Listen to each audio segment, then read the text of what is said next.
Hi guys, in this video, I'm gonna share to you my laundry routine or how I do my laundry. If you're new here, hello, I'm Trisha.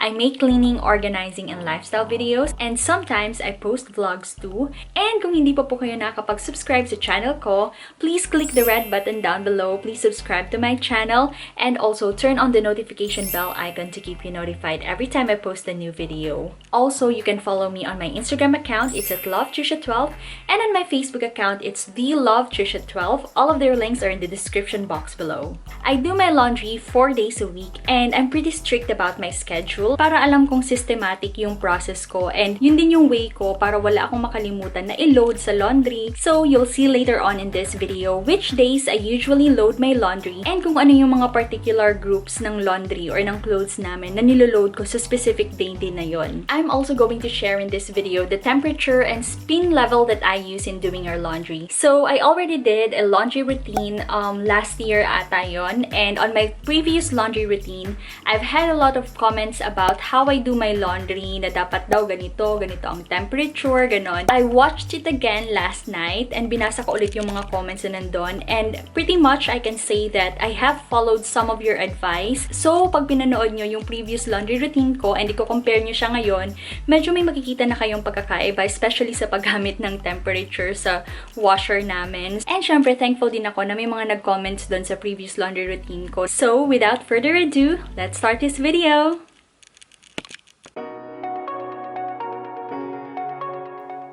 I want to start our week on a Sunday kasi ito yung umpisa ng sunod-sunod na araw na maglo-load ako ng laundry.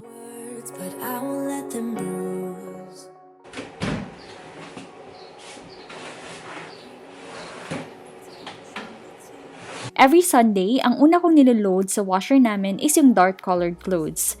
Ito yung mabilis dumami sa amin kasi karamihan ng damit namin is dark yung kulay.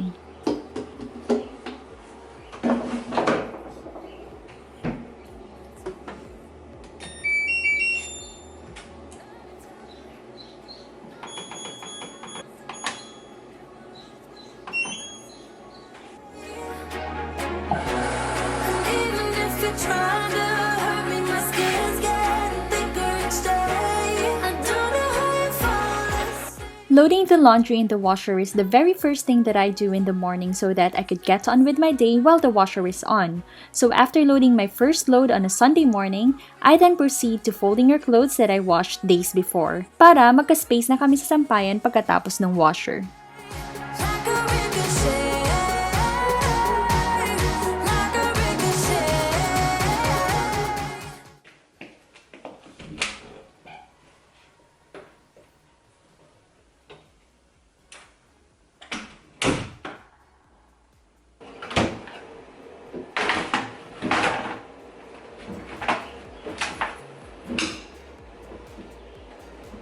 After the washer is done, I'm going to hang the clothes outside. So we don't have a dryer in this house because we only have a very small space.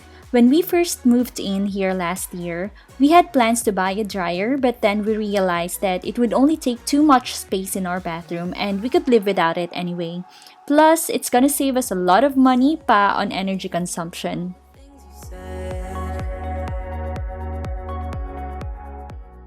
I'm now loading our towels. I replace our towels once a week because I don't want to keep using it for too long.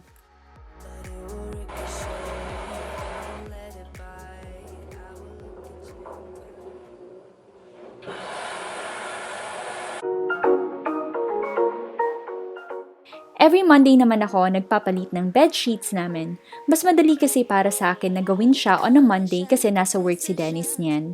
I load first our polyester blankets together with our Euro pillow and throw pillow covers, and then later on, I'm gonna load our bed sheets, pillowcases, and duvet cover. We're not ready, we're unsteady, I'm stuck inside your grip. I'm going down, down, down like a waterfall. You're keeping us miles apart. You got me down, down, down like a waterfall. You know just how to restrain a heart.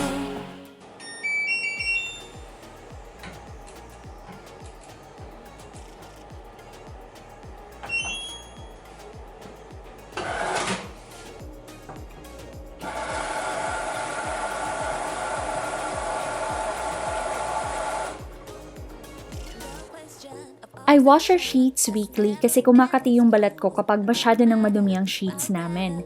I tried replacing our sheets every 2 weeks and dun ako nagka-rashes last year kaya no matter what talaga, kailangan every week na siya mapalitan.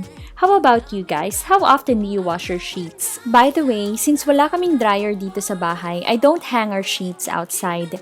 Although pag summer dito sa New Zealand, dun ko siya sinasampay sa labas. Pero pag ganitong malamig ang panahon, ang ginagawa ko is nilalabhan ko lang yung mga sheets and blankets and then the next day, si Dennis na yung nagdadala sa laundromat para ipa-dryer yung mga sheets kasi meron dong malapit sa office nila na laundromat na pwede niya lang iwan dun yung ipapa-dryer and babalikan niya na lang after ng work niya.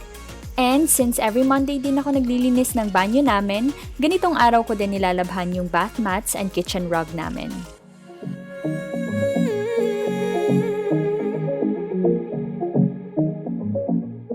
You know I'm going down. Why you wanna let me go? Nah, nah, nah. Pag Tuesday naman, light lang yung gawain ko dito sa bahay and pati sa paglalaba. Every Tuesday ko naman niloload yung light colored clothes namin. Konting-konti lang ang light colored clothes namin kasi we usually like wearing darker clothes talaga. So, I separate our clothes into 2 shades lang, light and dark. Medyo mahirap nga dun sa bagong laundry hamper namin kasi hindi na siya automatically sorted yung mga damit namin. I have to take out everything pa so that I could sort the colors of our clothes. It feels like a heart attack. Someone help me catch my breath again. How did you stop loving me? How is that even possible?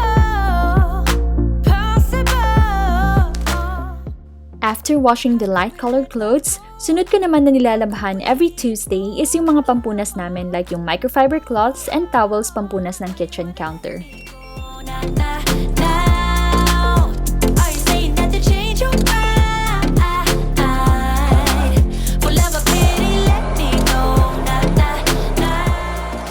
Pupunpunin ko naman ngayon yung mga sinampay ko nung Sunday para pwede ko nang masampay yung mga light-colored clothes. Why are you playing? We ain't got the time. Tell me now. Then, I'm gonna fold the clothes and put them in our cabinets. By the way guys, if gusto nyong malaman kung paano ko fino-fold yung clothes namin, meron din akong video about it. I'm gonna put the link in the upper right hand corner or sa description box below. How is that even possible?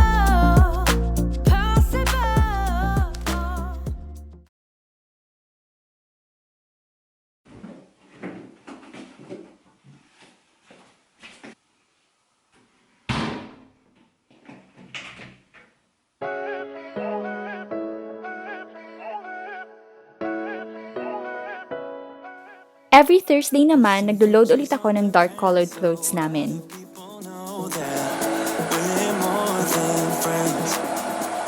Like I've said earlier, mabilis dumami yung dark-colored clothes namin sa labahan kasi yun yung ginagamit namin mostly talaga. Kaya twice a week ako naglo-load ng dark-colored clothes. So, itong isasampay kong dark-colored clothes ngayong Thursday is pupumpunin ko naman siya sa Sunday and the cycle goes on. Ito naman yung mga nilabhan ko nung Tuesday.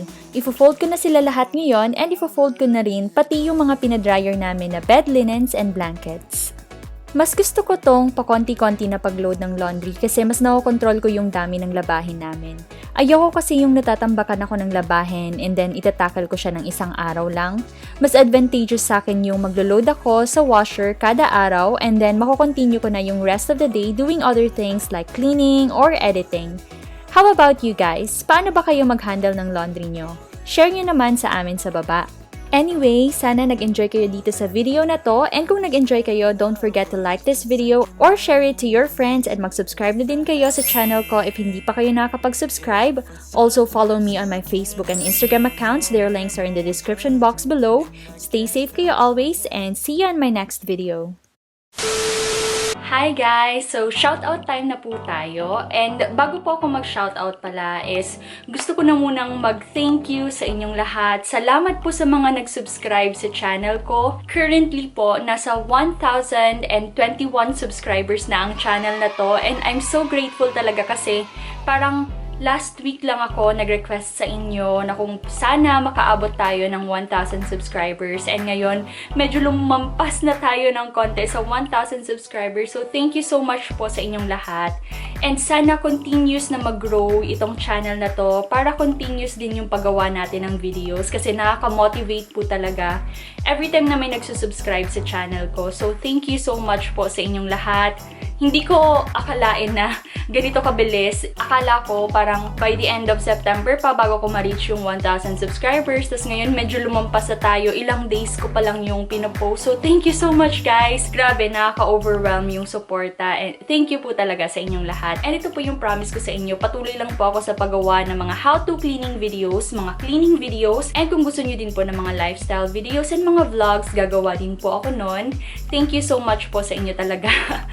I'm really happy. And yun nga, every time na nag-edit ako ng video, minimake sure ko talaga na high quality yung video sa abot ng makakaya ko para hindi naman nakakahiya sa inyo guys na nag-subscribe kayo sa channel ko tapos ang papangit ng mga videos na nakikita nyo. So, may expect nyo po na as time goes by, mas magiging maganda pa po yung mga videos na ipopost ko dito sa channel na to. And kung may mga requests din po kayo na mga videos na gusto nyong gawin ko, huwag po kayong mahiya guys. Mag-comment lang po kayo dyan sa baba. And I'm gonna do it for you. Anyway, ito na nga yung shoutout ko. Shoutout kay Mary June. Hi June, kumusta na? Oo, meron akong eating vlog na ipopost. Mga isang video pa ata and then ipopost ko na yung what I eat in a week ko. So, abangan nyo yun guys. And kung pinapanood nyo to from the future, meron na po akong what I eat in a week video. Ilalagay ko na lang po yung link dito sa upper right hand corner. And tapos ko na siyang gawin. I-edit ko na lang siya. And shoutout ko na din si Josh. Hi Josh! Ayan, shoutout na kita. Sana nanonood ka talaga ng videos ko. Anyway, salamat ulit sa inyo guys. And kung gusto nyo din po ng shoutout, comment lang po kayo dyan sa baba and feature ko po yung comment nyo sa next videos ko.